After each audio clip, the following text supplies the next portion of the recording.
So guys দেখতেছেন অ্যাকাউন্টে কিন্তু ডায়মন্ড আছে 5072 ডায়মন্ড। আমরা কি এই ডায়মন্ডের ভিতরে আদৌ বান্ডিলটা বের করতে পারবো কিনা? সো চলেন ইভেন্টের ভিতরে যাই। এই জায়গাতে দেখতে পারতেছেন ভাই সিঙ্গেল স্পিন 20 ডায়মন্ড আর 10 স্পিন সহকারে একটা ফ্রি দিচ্ছে।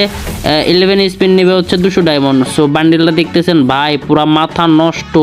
সো এখন আমরা ফার্স্ট অফ অল এই জায়গাতে দেখে নিই যে আইটেম রেওয়ার্ডের ভিতরে কি আছে। এই জায়গা বান্ডিল এক্সচেঞ্জের সুবিধা আছে আপনার টোকেনের ভিতরে। তারপরে আপনার হচ্ছে যদি ডিরেক্ট স্পিনে পেয়ে যান তাইলেও মনে করেন পেয়ে যাবেন। সো 200 ডায়মন্ডের স্পিন শুরু করলাম ভাই। ছি আর একে ক্রেটস মানে একে গানের যে গান ক্রেটসের যে বক্স এটা দিছে ভাই অর্ধা ফুচকা। সো চলেন আমরা এগেন 200 ডায়মন্ডে স্পিন করব। সিঙ্গেল স্পিন খুব কম করার চেষ্টা করব। ও ভাই সাপ আমরা কিন্তু একটা পেয়ে গেছি। ঠিক আছে গাইস, আমরা কিন্তু একটা পেয়ে গেছি, মানে কি বলবো ভাই প্রায় মাথা নষ্ট একটা পেয়ে গেছি। সো যাই হোক এই জায়গাতে দেখতে পারতেছেন 3 নাম্বার স্পিনটা দিলাম ভাই।